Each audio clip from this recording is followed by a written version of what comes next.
എറണാകുളം ജില്ലയിലായിരുന്നു നാടിനെ നടുക്കിയ സംഭവം അരങ്ങേറിയത്. രാത്രി 8 മണി പിന്നിട്ടിട്ടും അങ്കമാലി സൂപ്പർ മാർക്കറ്റിൽ ജോലിക്കായി പോയ ആതിര മടങ്ങിയെത്താത്തതിൽ സംശയം തോന്നിയ ഭർത്താവ് സനിൽ എന്ത് ചെയ്യണമെന്നറിയാതെ വീടിന് പുറത്ത് റോഡിൽ കാത്തു നിൽക്കുന്നതിനിടയിലായിരുന്നു ഭാര്യ ആതിരയുടെ മൊബൈലിലേക്ക് വിളിച്ചു നോക്കിയത്.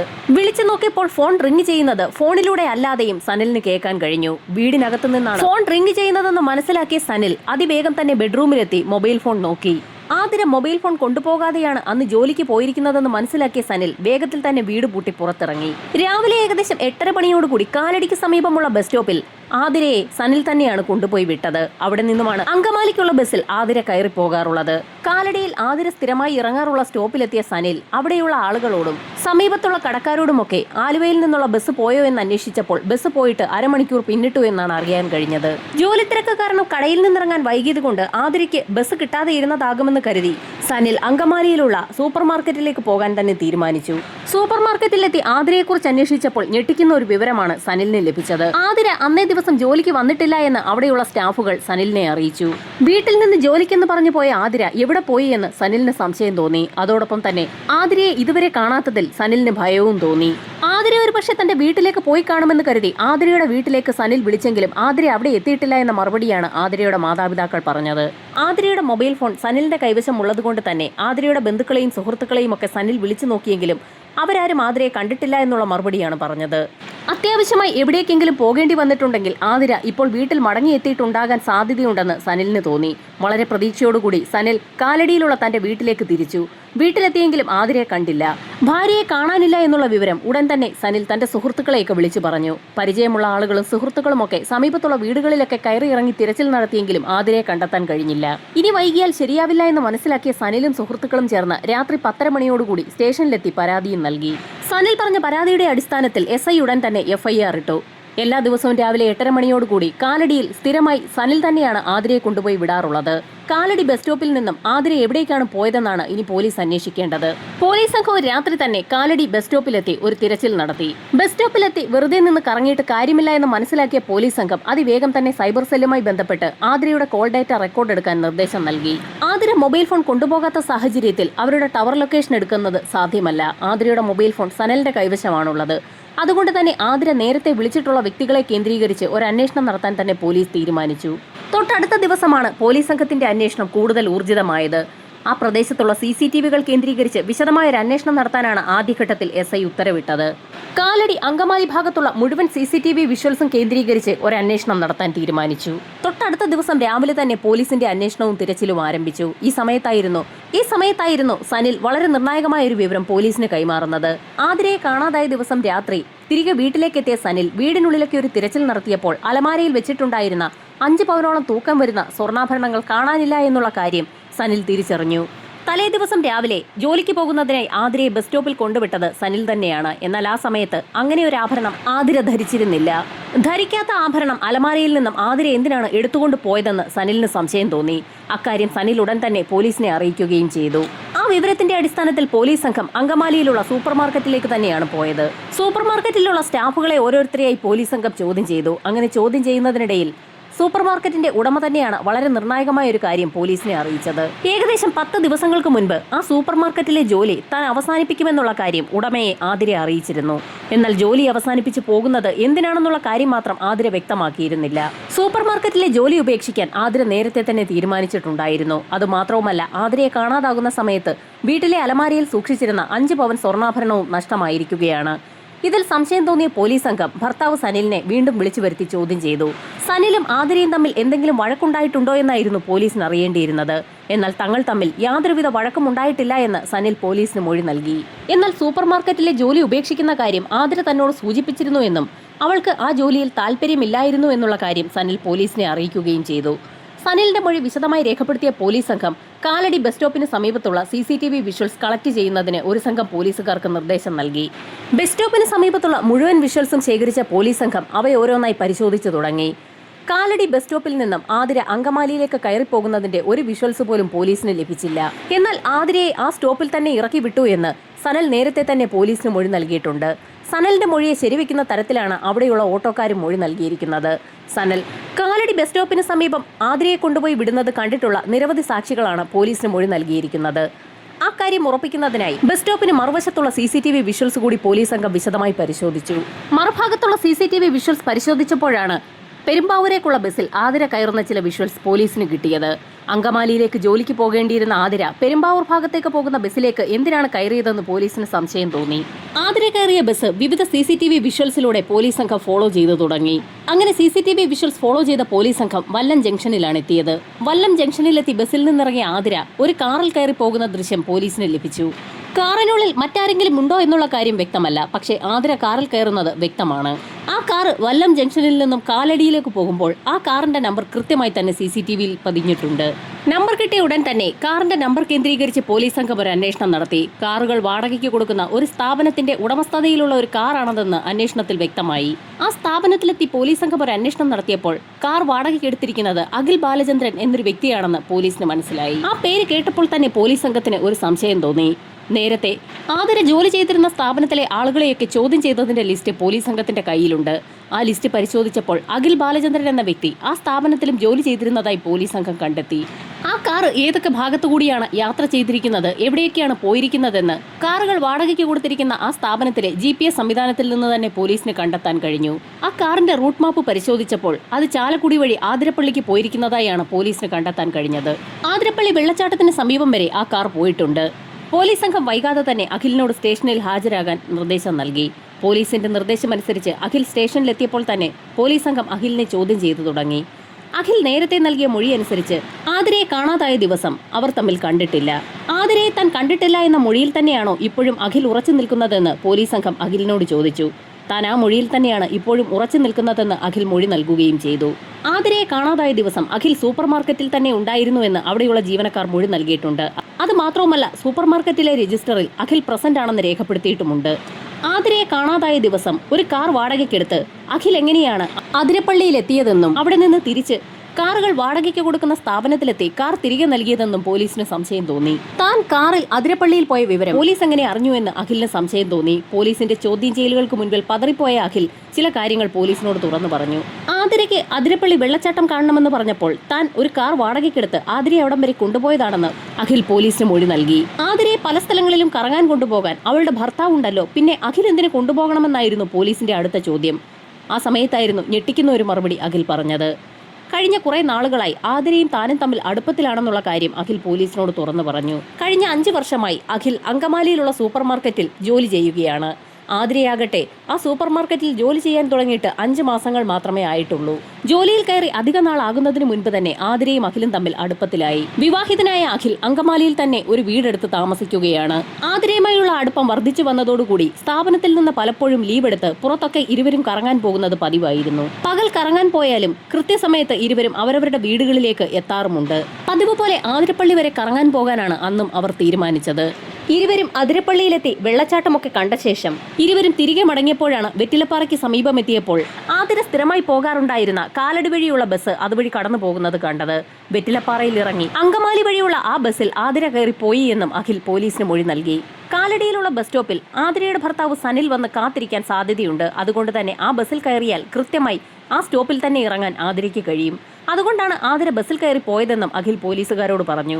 ആതിരപ്പള്ളിയിൽ നിന്ന് വെറ്റിലപ്പാറയിലെത്തിയ ആതിര അങ്കമാലി വഴി പോകുന്ന ബസ്സിൽ കയറിയിട്ടുണ്ടോ എന്നൊന്ന് അന്വേഷിക്കാൻ തന്നെ പോലീസ് സംഘം തീരുമാനിച്ചു. അതിരപ്പള്ളിയിൽ നിന്നും കാലടി വരെയുള്ള ഒരു ലോങ് ട്രിപ്പ് ആയതുകൊണ്ട് തന്നെ അത്തരത്തിലൊരു യാത്രക്കാരി ബസ്സിൽ കയറിയാൽ കണ്ടക്ടറും ഡ്രൈവറും ഒക്കെ ശ്രദ്ധിക്കാൻ സാധ്യതയുണ്ട്. എന്നാൽ ആതിര കയറിയെന്ന് അഖിൽ പറഞ്ഞ അതേ ബസ്സിൽ കയറി പോലീസ് സംഘം അന്വേഷണം നടത്തിയെങ്കിലും അങ്ങനെ ഒരു യാത്രക്കാരി ആ ബസ്സിൽ യാത്ര ചെയ്തിട്ടില്ല എന്നുള്ള കാര്യമാണ് പോലീസിന് മനസ്സിലാക്കാൻ കഴിഞ്ഞത്. അഖിൽ പറഞ്ഞ സമയത്തിന്റെ അടിസ്ഥാനത്തിലാണ് ആ സമയത്ത് ആ റൂട്ടിലുള്ള ബസ്സുകൾ കേന്ദ്രീകരിച്ച് പോലീസ് സംഘം അന്വേഷണം നടത്തിയത്. അഖിൽ പറഞ്ഞ കാര്യങ്ങളിൽ വൈരുദ്ധ്യമുണ്ടെന്ന് മനസ്സിലാക്കിയ പോലീസ് സംഘം അഖിലിനെ വീണ്ടും ചോദ്യം ചെയ്തു തുടങ്ങി. പോലീസ് സംഘം എത്ര ചോദ്യം ചെയ്തിട്ടും അഖിൽ താൻ പറഞ്ഞ മൊഴിയിൽ തന്നെ ഉറച്ചു നിൽക്കുകയാണ്. അഖിൽ പറഞ്ഞ കാര്യങ്ങൾ വാസ്തവമല്ല എന്നുള്ള കാര്യം പോലീസ് സംഘത്തിന് ഉറപ്പാണ്. അഖിൽ പറഞ്ഞ സമയത്തൊന്നും അങ്ങനെ ഒരു യാത്രക്കാരി അതുവഴി വന്ന ഒരു ബസ്സിലും കയറിയിട്ടില്ല. പോലീസിന്റെ ചോദ്യം ചെയ്യൽ രാത്രി 12 മണിയോട് അടുപ്പിച്ചപ്പോൾ നിൽക്കക്കള്ളിയില്ലാതെ അഖിൽ പല കാര്യങ്ങളും പറഞ്ഞു തുടങ്ങി. തനിക്കൊരു അബദ്ധം പറ്റിയതാണെന്നാണ് അഖിൽ ആദ്യഘട്ടത്തിൽ പറഞ്ഞത്. അഖിൽ പറഞ്ഞ മൊഴിയുടെ അടിസ്ഥാനത്തിൽ അഖിലുമായി പോലീസ് സംഘം രാത്രി 2:30 മണിയോടുകൂടി ഒരു അന്വേഷണത്തിനിറങ്ങി. അന്വേഷണത്തിനായി പോലീസ് സംഘം ഫോറസ്റ്റ് ഉദ്യോഗസ്ഥരുടെ സഹായവും തേടി. ആതിരപ്പള്ളിക്ക് സമീപം വനത്തിനകത്ത് ആതിരയുണ്ടെന്ന് അഖിൽ മൊഴി നൽകിയതിന്റെ അടിസ്ഥാനത്തിലാണ് പോലീസ് സംഘം ഫോറസ്റ്റ് ഉദ്യോഗസ്ഥരുടെ സഹായം കൂടി തേടിയത്. വൻ സന്നാഹത്തോടുകൂടി പോലീസ് സംഘം ആനമല ഫോറസ്റ്റ് ഏരിയയ്ക്കുള്ളിലേക്ക് കയറി. വനത്തിനുള്ളിൽ പാറയിടുക്കിന് സമീപമുള്ള ഒരു പ്രദേശത്തേക്കാണ് അഖിൽ പോലീസുകാരെയും ഫോറസ്റ്റുകാരെയും കൂട്ടിക്കൊണ്ടുപോയത്. പാറയിടുക്കിന് സമീപത്തേക്ക് പോലീസ് സംഘം എത്തിയപ്പോൾ തന്നെ അവർ മൂക്കുപൊത്തി തുടങ്ങി. ഒരഴുകിയ ഗന്ധമാണ് അവിടെ വമിച്ചത്. പാറയിടുക്കിനിടയിൽ നിന്നും 2 കാലുകൾ മുകളിലേക്ക് ഉയർന്നു നിൽക്കുന്ന കാഴ്ചയാണ് പോലീസ് സംഘം കണ്ടത്. അപ്പോഴേക്കും നേരം പുലർന്നു തുടങ്ങിയിരുന്നു. പാറയിടുക്കിനിടയിൽ നിന്നും ഒരു സ്ത്രീയുടെ 2 കാലുകളാണ് പോലീസ് സംഘം ആദ്യഘട്ടത്തിൽ കണ്ടത്. ആ സ്ത്രീയുടെ ശരീരമാകെ കരിയിലകൾ വാരി വിതറിയിരിക്കുകയാണ്. കാലിന്റെ ഭാഗത്തുള്ള കരിയിലകൾ കാറ്റടിച്ച് പറന്നു പോയപ്പോഴാണ് ആ സ്ത്രീയുടെ കാലിന്റെ ഭാഗം പുറത്തു കാണാൻ കഴിഞ്ഞത്. പോലീസ് സംഘം വേഗം തന്നെ ക്രൈം സീൻ ലോക്ക് ചെയ്തു. നാട്ടുകാരുടെയും മാധ്യമപ്രവർത്തകരുടെയും ഫോറസ്റ്റുകാരുടെയും ഒക്കെ നേതൃത്വത്തിൽ തന്നെ പോലീസ് സംഘം പാറയിടുക്കിൽ നിന്നും ആ ശരീരം പുറത്തേക്കെടുത്തു. അത് ആതിരയുടെ മൃതദേഹം തന്നെയാണെന്ന് പോലീസ് സംഘം തിരിച്ചറിഞ്ഞു. മൃതദേഹം അഴുകി തുടങ്ങിയെങ്കിലും വസ്ത്രങ്ങൾക്കൊന്നും സംഭവിച്ചിട്ടില്ല. ആതിര വീട്ടിൽ നിന്നിറങ്ങുമ്പോൾ പച്ച നിറത്തിലുള്ള ഒരു ചുരിദാറാണ് ധരിച്ചിരുന്നതെന്ന് ആതിരയുടെ ഭർത്താവ് സനൽകുമാർ പോലീസിന് മൊഴി നൽകിയിട്ടുണ്ട്. ആ ബോഡിയിലും പച്ച നിറത്തിലുള്ള ചുരിദാർ തന്നെയാണ് ധരിച്ചിട്ടുള്ളത്. ഇൻക്വസ്റ്റ് നടപടികൾ പൂർത്തിയാക്കി പോസ്റ്റ്മോർട്ടത്തിനായി ബോഡി അവിടെ നിന്ന് ഷിഫ്റ്റ് ചെയ്ത സമയത്ത് തന്നെ മാധ്യമ പ്രവർത്തകരോട് പോലീസുകാർ സംഭവം വിശദീകരിച്ചു. ഒരേ സൂപ്പർ മാർക്കറ്റിൽ തന്നെ ജോലി ചെയ്തിരുന്ന ആതിരയും അഖിലും തമ്മിൽ അടുപ്പത്തിലായിരുന്നു. മറ്റുള്ള ആളുകളുടെ കണ്ണു വെട്ടിച്ച് പലപ്പോഴും അവിടെ നിന്ന് ലീവ് എടുത്ത് ഇരുവരും പുറത്തേക്ക് കറങ്ങാൻ പോകുന്നത് പതിവാണ്. അഖിലിന് പണത്തിന് ആവശ്യം വരുന്ന സമയത്തൊക്കെ ആതിര തന്റെ കൈവശമുണ്ടായിരുന്ന പണമൊക്കെ അഖിലിന് കൊടുക്കുന്നത് പതിവായിരുന്നു. അഖിലിന്റെ ആവശ്യങ്ങൾ കൂടിക്കൂടി വന്നപ്പോൾ ആതിര തന്റെ സ്വർണ്ണാഭരണങ്ങൾ പോലും അഖിലിന് നൽകുന്നത് പതിവായി. തനിക്ക് പണം ലഭിക്കുന്ന സാഹചര്യത്തിൽ ആതിരയുടെ സ്വർണ്ണമൊക്കെ അഖിൽ എടുത്തു നൽകാമെന്ന് ആതിരയ്ക്ക് വാക്കു കൊടുത്തിട്ടുണ്ടായിരുന്നു. കാലം മുൻപോട്ട് പോയപ്പോൾ ഏകദേശം 10 പവനോളം സ്വർണ്ണാഭരണങ്ങൾ അഖിലിന്റെ കൈവശമായി. ഒരാഴ്ചയ്ക്കകം തന്നെ സ്വർണം തിരികെ നൽകാമെന്ന് പറഞ്ഞുകൊണ്ടായിരുന്നു അഖിൽ ആതിരയുടെ കയ്യിൽ നിന്ന് 10 പവൻ സ്വർണ്ണാഭരണങ്ങൾ വാങ്ങിയത്. എന്നാൽ 2 മാസം പിന്നിട്ടിട്ടും അഖിൽ ആ സ്വർണ്ണാഭരണങ്ങൾ തിരിച്ചു കൊടുക്കുന്ന മട്ടൊന്നും ഉണ്ടായില്ല. ഭർത്താവ് സനിൽ അലമാര തുറന്ന് സ്വർണ്ണമിരിക്കുന്ന പെട്ടി പരിശോധിക്കുന്ന സാഹചര്യത്തിൽ സ്വർണം അവിടെ ഇല്ല എന്നുള്ള കാര്യം അറിഞ്ഞാൽ അത് വലിയ പ്രശ്നമാകുമെന്ന് ആതിര അഖിലിനോട് നിരന്തരം പറയുമായിരുന്നു. കാണുമ്പോഴൊക്കെ ആതിര സ്വർണം ചോദിക്കുന്നത് അഖിലിന് ഒടുവിൽ ഒരു ബുദ്ധിമുട്ടായി മാറി. സ്വർണം തിരികെ നൽകാൻ വേണ്ടി ആയിരുന്നില്ല യഥാർത്ഥത്തിൽ അഖിൽ ആ സ്വർണമൊക്കെ കൈവശപ്പെടുത്തിയത്. എന്നാൽ ആതിരയുടെ ശല്യം സഹിക്കവയ്യാതെ അഖിൽ ഒടുവിൽ ഒരു പ്ലാൻ ഉണ്ടാക്കി. ആതിര സ്വർണം അഖിലിന് നൽകിയ വിവരം ആതിരയ്ക്ക് മാത്രമേ അറിയൂ. ആതിര ഇല്ലാതായി കഴിഞ്ഞാൽ അക്കാര്യം മറ്റാരും അറിയാനും പോകുന്നില്ല. അങ്ങനെയാണ് ആതിരയെ വകവരുത്താനുള്ള പ്ലാനുകൾ അഖിൽ ആലോചിച്ചു തുടങ്ങിയത്. ആതിരയെ വകവരുത്തുന്നതിനായി ആരും കടന്നു ചെല്ലാത്ത ആതിരപ്പള്ളി വനമേഖലയിലേക്ക് ആതിരയെ കൊണ്ടുപോകാൻ തന്നെ അഖിൽ തീരുമാനിച്ചു. ആതിരയെ അങ്ങനെ വകവരുത്തുമ്പോൾ പോലീസ് തന്നെ തേടി വരാൻ 100% സാധ്യതയുണ്ടെന്നും അഖിലിന് അറിയാമായിരുന്നു. മൊബൈൽ നമ്പർ ട്രാക്ക് ചെയ്ത് പോലീസ് എത്താതിരിക്കാനാണ് ആതിരയോട് മൊബൈൽ ഫോൺ അന്നേ ദിവസം വീട്ടിൽ തന്നെ വെച്ചതിന് ശേഷം വീട് വിട്ടിറങ്ങാൻ അഖിൽ നിർബന്ധിച്ചത്. എന്തിനാണ് മൊബൈൽ ഫോൺ വീട്ടിൽ വെച്ചിട്ട് വീട്ടിൽ നിന്നിറങ്ങാൻ അഖിൽ നിർബന്ധിക്കുന്നതെന്ന് ആതിര അന്ന് തന്നെ അഖിലിനോട് ചോദിച്ചിരുന്നു. എന്നാൽ അതിന് യുക്തിഭദ്രമായ മറുപടിയും അഖിൽ നൽകുകയും ചെയ്തിരുന്നു. തങ്ങൾ സ്വസ്ഥമായി സംസാരിച്ചിരിക്കുമ്പോൾ പല ആളുകളും ആതിരയുടെ ഫോണിലേക്ക് വിളിക്കാൻ സാധ്യതയുണ്ട്. തങ്ങൾക്ക് ശല്യം നേരിടാതെ ഇരിക്കുന്നതിന് വേണ്ടി മൊബൈൽ ഫോൺ വീട്ടിൽ തന്നെ വെക്കുന്നതാണ് നല്ലതെന്ന് അങ്ങനെയാണ് അഖിൽ ആതിരയെ അറിയിച്ചത്. അഖിൽ പറഞ്ഞ കാര്യം കേട്ടപ്പോൾ അത് സത്യമാണെന്ന് ആതിരയ്ക്കും തോന്നി. അതുകൊണ്ടാണ് ആതിരയും മൊബൈൽ ഫോൺ വീട്ടിൽ വെച്ചിട്ട് ജോലിക്കെന്ന് പറഞ്ഞ് വീട്ടിൽ നിന്നിറങ്ങിയത്. പതിവ് പോലെ ആതിരയെ ഭർത്താവ് സനിൽ തന്നെയാണ് കാലടി ജംഗ്ഷനിൽ കൊണ്ടുപോയി വിട്ടത്. കാലടി ജംഗ്ഷനിൽ നിന്നും അഖിലിന്റെ കാറിൽ കയറി പോകുന്നത് നാട്ടുകാർ കണ്ടാൽ സംശയമാകുമെന്ന് ഇരുവർക്കും അറിയാം. അതുകൊണ്ട് തന്നെ വളരെ നല്ലൊരു ഐഡിയ അഖിൽ ആതിരയ്ക്ക് പറഞ്ഞു കൊടുത്തു. ആതിര കാലടിയിൽ നിന്ന് വലതുഭാഗത്തേക്ക് പോയാലാണ് അങ്കമാലി. വലതുഭാഗത്തേക്ക് പോകാതെ ഇടതുഭാഗത്തേക്ക് പോകുന്ന ബസ്സിൽ കയറി വല്ലം ജംഗ്ഷനിൽ ഇറങ്ങാനായിരുന്നു അഖിൽ ആതിരയോട് പറഞ്ഞതനുസരിച്ച് ആതിര വല്ലം ജംഗ്ഷനിൽ ഇറങ്ങുകയും അവിടെ കാത്തുനിന്ന അഖിലിന്റെ കാറിലേക്ക് കയറുകയും ചെയ്തു. പോലീസുകാർ പിടികൂടാതിരിക്കുന്നതിനു വേണ്ടിയാണ് അഖിൽ വാടകയ്ക്ക് ഒരു കാർ എടുത്തത്. എന്നാൽ കാറുകൾ വാടകയ്ക്ക് കൊടുക്കുന്ന സ്ഥാപനത്തിൽ വാഹനം റെന്റിനെടുക്കുമ്പോൾ അവിടെ ID പ്രൂഫ് കൊടുക്കുന്ന ഒരു പതിവുണ്ട്. അവിടെ തന്റെ ID കൊടുത്ത കാര്യം അഖിൽ മറന്നുപോയി. വല്ലത്തു നിന്നും അഖിലിന്റെ കാറിൽ കയറിയ ആതിര തിരികെ കാലടി ജംഗ്ഷനിലൂടെ തന്നെ വീണ്ടും അങ്കമാലി വഴി ചാലക്കുടിയിലൂടെ ആതിരപ്പള്ളിയിലേക്ക് പോയി. കാലടി ഭാഗത്തെത്തിയപ്പോൾ ആരും തിരിച്ചറിയാതിരിക്കുന്നതിനായി ആതിര ആ കാറിൽ കമിഴ്ന്നു കിടക്കുകയും ചെയ്തു. അങ്കമാലി അവരിരുവരും ജോലി ചെയ്തിരുന്ന സൂപ്പർ മാർക്കറ്റിന് സമീപമെത്തിയപ്പോൾ അവിടെ ഒരു ഭാഗത്ത് വണ്ടി ഒതുക്കിയ ശേഷം ആതിരയോട് കാറിലിരിക്കാൻ പറഞ്ഞിട്ട് അഖിൽ സൂപ്പർ മാർക്കറ്റിലേക്ക് കയറിയ അഖിൽ എല്ലാ ആളുകളെയും കാണുകയും അവിടെയുള്ള രജിസ്റ്ററിൽ തന്റെ അറ്റൻഡൻസ് രേഖപ്പെടുത്തുകയും ചെയ്തു. അരമണിക്കൂറോളം സമയം സൂപ്പർ മാർക്കറ്റിൽ പതിവ് പോലെ അഖിൽ ജോലി ചെയ്യുകയും ചെയ്തു. അരമണിക്കൂർ പിന്നിട്ടപ്പോൾ മറ്റുള്ള ആളുകളുടെ ശ്രദ്ധയിൽപ്പെടാതെ അഖിൽ സൂപ്പർ മാർക്കറ്റിൽ നിന്ന് പുറത്തു കടന്നു. സൂപ്പർ മാർക്കറ്റിൽ നിന്ന് പുറത്തു കടക്കുന്നതിന് മുൻപ് തന്നെ തന്റെ ഫോണും ബാഗും പതിവ് സീറ്റിൽ തന്നെ അഖിൽ വെക്കുകയും ചെയ്തു. ബാഗും ഫോണും സൂപ്പർ മാർക്കറ്റിൽ ഉള്ള സ്ഥിതിക്ക് അഖിൽ പുറത്തേക്ക് എന്തെങ്കിലും ആവശ്യത്തിന് പോയതായിരിക്കുമെന്ന് അവിടെയുള്ള ആളുകൾ കരുതുന്നതിന് വേണ്ടിയാണ് അഖിൽ അങ്ങനെ തന്നെ ചെയ്തത്. അത് മാത്രവുമല്ല, പോലീസ് അന്വേഷണം വരുന്ന സമയത്ത് തന്റെ മൊബൈൽ ഫോൺ ട്രാക്ക് ചെയ്താലും താൻ അങ്കമാലിയിലുള്ള സൂപ്പർ മാർക്കറ്റിൽ തന്നെ ഉണ്ടായിരുന്നു എന്നുള്ളതിന് വ്യക്തമായ തെളിവാണ് മൊബൈൽ ഫോൺ ആ സ്ഥാപനത്തിൽ തന്നെ ഇരിക്കുന്നത്. സൂപ്പർ മാർക്കറ്റിൽ നിന്ന് പുറത്തിറങ്ങിയ അഖിൽ ആതിരയുള്ള കാറിലേക്ക് കയറി അവിടെ നിന്നും ആതിരപ്പള്ളിയിലേക്ക് പുറപ്പെട്ടു. ആതിരപ്പള്ളി തുമ്പൂർമൊഴി വനമേഖലയിലേക്കാണ് ഇരുവരും പോയത്. ആ ഭാഗത്ത് ഇടതൂർന്ന വനങ്ങളാണുള്ളത്. അതുകൊണ്ട് തന്നെ മറ്റുള്ള ആളുകളുടെ ശ്രദ്ധ തങ്ങളിൽ പതിയില്ല എന്ന് അഖിൽ ആതിരയോട് പറഞ്ഞു. ആതിരയ്ക്കും അത് സമ്മതമായിരുന്നു. തുമ്പൂർമൊഴി എത്തിയപ്പോൾ റോഡിൽ നിന്നും മറ്റുള്ള ആളുകളുടെ ശ്രദ്ധ പതിയാതെ വനത്തിനുള്ളിലേക്ക് കയറി കാർ പാർക്ക് ചെയ്ത ശേഷം ഇരുവരും അവിടെ നിന്ന് നടന്ന് ഒരു 800 മീറ്ററോളം കാടിനകത്തേക്ക് കയറി. അവിടെ ഒരു പാറയുടെ മുകളിലിരുന്ന് സംസാരിക്കുന്നതിന് വേണ്ടിയാണ് ആതിരയുമായി അഖിൽ എത്തിയത്. പരസ്പരം സംസാരിച്ചുകൊണ്ടിരിക്കുന്നതിനിടയിലായിരുന്നു ആതിരയുടെ ചുരിദാറിന്റെ ഷോൾ അഖിൽ പതുക്കെ കൈക്കലാക്കിയത്. സംസാരിച്ചുകൊണ്ടിരിക്കുന്നതിനിടയിൽ അപ്രതീക്ഷിതമായി ആ ഷോൾ ഉപയോഗിച്ച് തന്നെ ആതിരയുടെ കഴുത്തിലേക്ക് അഖിൽ കുരുക്കിട്ടു. വിശ്വാസം വരാതെ ആതിര അഖിലിന്റെ മുഖത്തേക്ക് തുറച്ചു നോക്കുന്നതിനിടയിൽ അഖിൽ ആ ഷോൾ മുറുക്കുകയും ചെയ്തു. ഏതാനും നിമിഷങ്ങൾക്കകം തന്നെ ആതിര നിശ്ചലയായി. തുടർന്ന് ആതിരയുടെ മരണം ഉറപ്പിക്കുന്നതിനായി അഖിൽ പല കാര്യങ്ങളും അവിടെ ചെയ്തു നോക്കി. ആതിരയുടെ മരണം ഉറപ്പിക്കുന്നതിനായി തറയിൽ മരിച്ചു കിടക്കുന്ന ആതിരയുടെ കഴുത്തിലേക്ക് അഖിൽ ഷൂ ധരിച്ച തന്റെ കാലുപയോഗിച്ച് നിരവധി തവണ ചവിട്ടി നോക്കി. എന്നിട്ടും ആതിര മരിച്ചോ എന്ന് വിശ്വാസം വരാത്ത അഖിൽ ആ ഷോൾ ഉപയോഗിച്ച് തന്നെ ആതിരയെ അവിടെ ഒരു മരത്തിൽ കെട്ടിത്തൂക്കി നോക്കി. 20 മിനിറ്റോളം അത് നീണ്ടു. ഇത്രയൊക്കെ ചെയ്തിട്ടും ആതിര അനങ്ങുന്നില്ല എന്ന് മനസ്സിലാക്കിയ അഖിൽ അവളുടെ മരണം ഉറപ്പിച്ചു. ആതിരയുടെ ശരീരത്തിലുണ്ടായിരുന്ന ബാക്കി സ്വർണ്ണാഭരണങ്ങൾ കൂടി അഖിൽ അഴിച്ചെടുത്തു. ശേഷം ആതിരയുടെ ശരീരം ആ പാറയിടുക്കിനുള്ളിൽ തള്ളി. ആ മൃതദേഹം ആരുടെയും ശ്രദ്ധയിൽപ്പെടാതിരിക്കുന്നതിന് വേണ്ടി കുറേയധികം കരിയിലകൾ ആ മൃതദേഹത്തിന് മുകളിലേക്ക് വാരിയിട്ടു. അതുവഴി ആര് കടന്നു വന്നാലും ആതിരയുടെ മൃതദേഹം ഒരു കാരണവശാലും കാണില്ല എന്ന് അഖിൽ ഉറപ്പിച്ചു. ശേഷം ആതിര അവിടേക്ക് കൊണ്ടുവന്ന അവളുടെ ബാഗുമായി അഖിൽ അവിടെ നിന്ന് സ്ഥലം വിട്ടു. യാത്രാമധ്യേ കണ്ട ഒരു പുഴയിലേക്കാണ് ആ ബാഗ് വലിച്ചെറിഞ്ഞത്. ബാഗിനൊപ്പം സൂപ്പർ മാർക്കറ്റിൽ ജോലി ചെയ്യുമ്പോൾ ഉപയോഗിക്കുന്ന കോട്ടും ഉണ്ടായിരുന്നു. ആ കോട്ടും ആ നദിയിലേക്ക് അഖിൽ വലിച്ചെറിഞ്ഞു.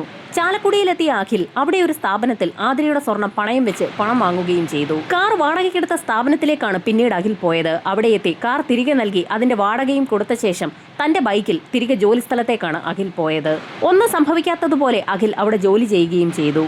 ഉച്ചയ്ക്ക് ശേഷമുള്ള അറ്റൻഡൻസും അഖിൽ മാർക്ക് ചെയ്തു.